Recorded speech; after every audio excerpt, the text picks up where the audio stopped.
ప్రభునందు నాకు అత్యంత ప్రియమైనటువంటి వాళ్ళారా, మన ప్రభువును రక్షకుడినైనటువంటి యేసుక్రీస్తు వారి యొక్క శుభనామంలో మీ అందరికీ నా హృదయపూర్వకమైన శుభములు వందనములు తెలియజేస్తున్నాను.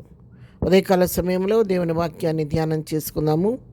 ఈరోజు వాక్య ధ్యానము కొరకు మనం తీసుకున్నటువంటి లేఖన భాగము అపోస్తలుడైన పౌలు ఫిలిప్పీలకు రాసిన పత్రిక 4వ అధ్యాయము 6వ వచనం చదువుకుందాం.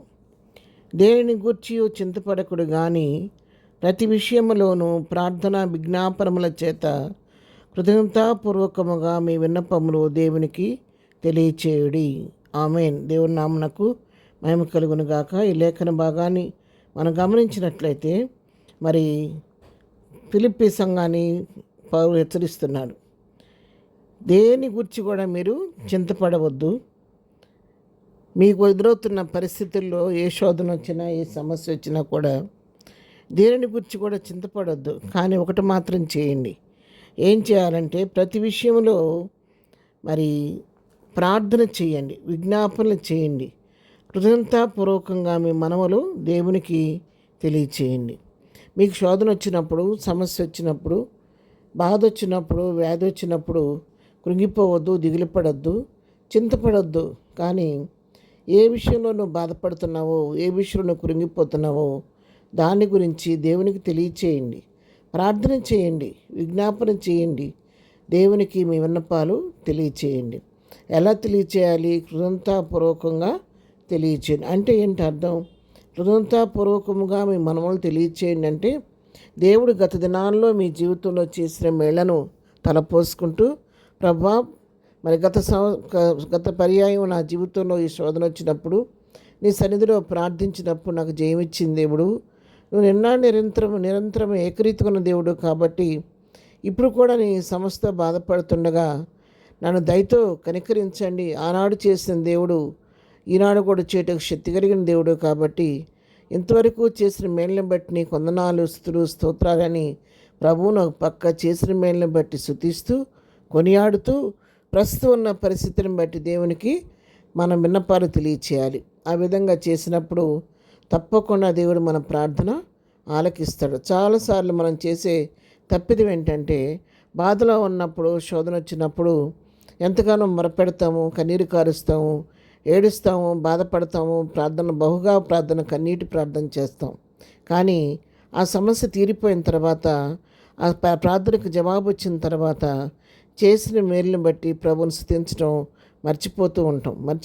మర్చిపోయి ఇది నా వలన, నా శక్తి వలన, నా బలం వలన, నా ప్రార్థన వలన జరిగిందని మనం చేసిన మేలును మర్చిపోయి ప్రభువు కృతజ్ఞత చెల్లించుకోకుండా కొన్నిసార్లు వెనకబడిపోతూ ఉంటాం. ఎప్పటికి కూడా అది మంచి పద్ధతి కాదు.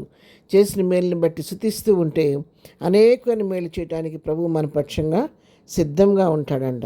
ఎప్పుడైతే ఆ విధంగా కృతజ్ఞతాపూర్వకంగా మన మనవలు దేవునికి తెలియచేస్తామో అప్పుడేం జరుగుద్దో తెలుసా?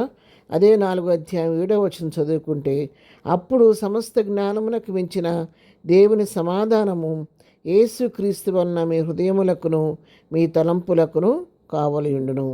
ఎప్పుడైతే ఆ విధంగా మీ పరిస్థితిని బట్టి చింతపడకుండా ప్రార్థన ద్వారా, విజ్ఞాపన ద్వారా కృతజ్ఞతాపూర్వకంగా మనోని విన్నపాన్ని ప్రభువు తెలియచేస్తారో ఏమవుతుందో తెలుసా? వెంటనే సమస్త జ్ఞానమునకు మించిన దేవుని సమాధానం మరి యేసుక్రీస్తు వలన మన హృదయాల్లో మరి పనిచేసి మన హృదయాలకి ఎంతో ఆదరణ, నెమ్మది కలిగి తలంపులకి కావలి ఉంటాయంట. పిరికి ఆలోచనలు, పిరికి తలంపులు అన్నీ దూరంగా పారిపోయి దైవీకమైన ప్రశాంతత, దైవీకమైన నెమ్మది, దైవీకమైన ఆదరణ మన హృదయాలకు కలుగుద్ది. కాబట్టి ప్రియులారా, దేన్ని గురించి చింతపడక వాక్యం వింటున్నటువంటి నీతో నాతో ప్రభు మాట్లాడుతుండగా ఈ ఉదయకాలం నీకు నాకు ఏ సమస్య ఉన్నా కూడా దాని గురించి చింతపడకుండా కృతజ్ఞతాపూర్వకంగా దేవుని సన్నిధిలో మనం విన్నపాలు ప్రభువు తెలియచేసుకుందాం. ప్రభు ఇచ్చిన గొప్ప ఆదరణను, సమాధానాన్ని పొందుకొని ప్రభు కృపలో ముందుకు సాగిపోదాం. ప్రార్థన. ప్రేమ కలిగిన తండ్రి, పరిశుద్ధుడా, నీ పాదములకు వందనాలు. ప్రభువా, ఫిలిప్పీ సంఘాన్ని హెచ్చరించిన రీతిగా మేము కూడా మా జీవితాల్లో దేనిని గురించి చింతపడక, దిగులు పడక, మరి సమస్తను చెట్టకు శక్తిగల నీ వైపు చూస్తూ ప్రార్థన ద్వారా, విజ్ఞాపన ద్వారా కృతజ్ఞతాపూర్వకంగా మా విన్నపాలు మీకు తెలియచేసి మీరిచ్చే గొప్ప దైవీకమైనటువంటి సమాధానాన్ని పొందుకోవడానికి మాకు నేర్పించండి. ఏదైనా మేము చే పనిపాట్లో రాకపోకల్లో తోడుగా ఉండండి. ఏదైనా బర్త్డే మ్యారేజ్లు చేసుకున్న బిడ్డలను దీవించండి, ఆశీర్వదించండి. బలహీనము స్వస్థపరచండి, దుఃఖంలో ఉన్న వారిని ఓదార్చండి, సమస్యలను ఉన్న వారిని విడిపించండి. చదువుకునే బిడ్డలకు కావలసిన జ్ఞానం దయచేయండి. ప్రతి వారి పట్ల నీ కృప విస్తరింపజేసి దినదీవంతో నింపు నడిపించమని యేసునామములో ప్రార్థించడి పొందుకొని ఉన్నాము తండ్రి. ఆమెన్. ప్రభు కృప సదాకాలం మనందరికీ తోడై నడిపించునుగాక. ఆమెన్.